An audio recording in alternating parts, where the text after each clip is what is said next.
আজকে বানাবো সব রকম সবজি দিয়ে মিক্সড সবজি দিয়ে একটা তরকারি। এই তরকারিটা ভাত রুটি দুটোর সাথেই খাওয়া যাবে, এরকমভাবেই একটা তরকারি বানাচ্ছি। পটল, কুমড়ো, আলু, টমেটো সব রকম দিয়ে আরও কিছু দিতে পারেন, আমি কিন্তু এই 2-3টে সবজি দিয়ে একসঙ্গে রান্না করেছি। ভাত রুটি দুটোই খাওয়া যাবে। তাই কিভাবে বানাচ্ছি আমার ভিডিওর মাধ্যমে আপনারা দেখতে পাবেন। আর ভিডিওটা দেখে ভালো লাগলে ফলো দিয়ে রাখবেন, ইউটিউব দিয়ে দেখলে সাবস্ক্রাইব করে রাখবেন। তরকারিটার জন্য আমি সব সবজিগুলোকে কেটে নিয়েছি। কুমড়ো, পটল, আলু, টমেটো কেটে ধুয়ে নিয়েছি। এবার তরকারিটা বসাবো। কড়াইয়ে আমি তেল দিয়ে দিয়েছি, তেলটা খুব গরম হয়ে গেছে ভালো করে। এবারে ফোড়ন দিয়ে নেব। প্রথমে দিয়ে দেব গোটা জিরে, আর দিয়ে দেব কালো জিরে, দিয়ে ফোড়নটাকে লাল করে এবার দিয়ে দিচ্ছি কাঁটা শুকনো লঙ্কা আর কাঁচা লঙ্কা, লাল সবুজ কাঁচা লঙ্কা। ফোড়নটাকে আমি ভালো করে নিচ্ছি। এবারে উপর দিয়ে দেবো কেটে রাখা পেঁয়াজ,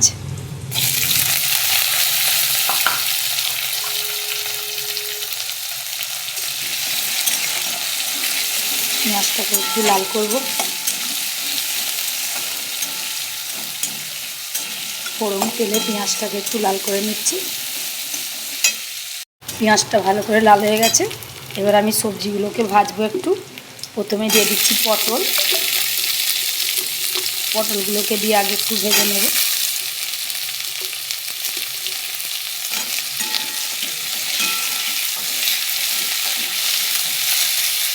পটলটা ভালো করে একটু ভাজা হয়ে গেছে। এবার আমি উপর দিয়ে দেবো আলু, কেটে রাখা আলুটা দেবো।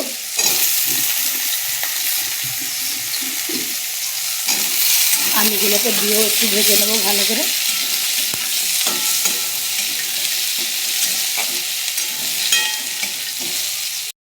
এবার আমি কুমড়োটাকেও দিয়ে দেবো। আলু পটল ভালো করে ভাজা হয়ে গেছে। এবারে এর উপরে কুমড়োগুলোকেও দিয়ে দিচ্ছি একটা করে।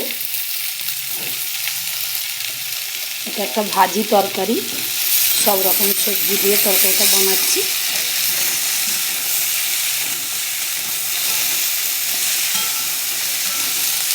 আমি আগে এগুলোকে ভালো করে সব ভাজবো। সবজিগুলো সব ভালো করে ভেজে নিয়েছি। এবার আমি এতে কিছু মশলা দেবো। নুন, হলুদ, ধনে গুঁড়ো আর জিরে গুঁড়ো সব একসঙ্গে দিয়ে দেবো,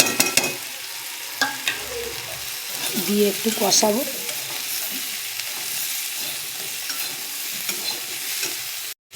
মশলাটা একটু লেগে যাচ্ছে, তাই মশলার বাটিটা ধুয়ে একটু জল দিয়ে দেবো।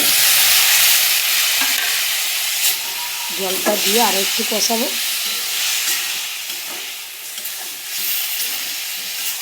কেন আমি সবজিটাকে ভালো করে ভেজে নিয়েছি, তাই একটু মশলাটাকে দিয়েই সঙ্গে সঙ্গে জল দিলাম, নাহলে ধরে যাচ্ছে। এবারে ভালো করে সব কষিয়ে নেবো একসঙ্গে।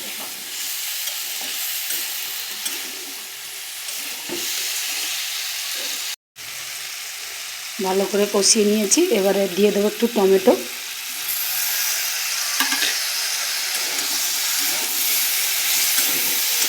টমেটোটাকে দিয়েও একটু আমি কষাবো। সবজি যত ভালো করে সবজির গন্ধগুলো যাবে, তারপরে জল দিলে সবজির টেস্টটা ভালো হয়। সবজিগুলো ভালো করে কষানো হয়ে গেছে। এবার আমি জল দিয়ে দেবো একটু।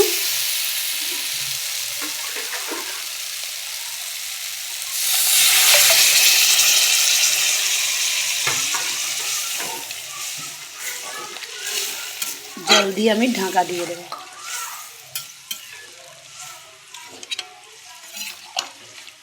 একদম কালারফুল সবজি, হলুদ, অরেঞ্জ, গ্রিন, লাল সব রঙই পাবেন এই সবজিতে। কালারফুল, দেখতে খুব ভালোও লাগছে। এবার আমি ঢাকা দিয়ে দেবো। তরকারিটার ঢাকনাটা খুলে নিয়েছি। খুলে নিয়ে একটু সব নেড়ে দেবো চারিদিক। ঘুরিয়ে দিলে ওপর নিচে, নাহলে সিদ্ধ হবে না ভালো করে, আরও কিছুক্ষণ হবে। এবারে দিয়ে দেবো উপর দিয়ে একটু চিনি।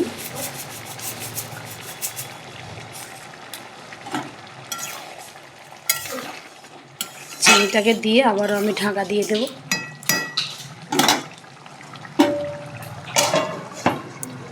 তরকারিটা হয়ে গেছে, এবার আমি ঢেলে নেব। একদম শুকনো শুকনো একটা তরকারি, কোনো ঝোল নেই। কুমড়ো পটল আলুর তরকারিটা হয়ে গেছে, আমি ঢেলে নিয়েছি। একদম মাখো মাখো একটা তরকারি, এটা ভাত রুটি দুটোই খাওয়া যাবে, রুটির সঙ্গেও ভালো লাগবে। তাই এরকমভাবে একবার বানিয়ে করে দেখতে পারেন। সবজি তো অনেক রকমভাবেই রান্না হয়, আর সব রকম সবজি একসঙ্গে রান্না করলে টাইমও বাঁচে, আর সব পুষ্টিগুণও একসঙ্গে পাওয়া যায় আমার তো মনে হয়। তাই আমি এরকমভাবে বানিয়ে নিয়েছি।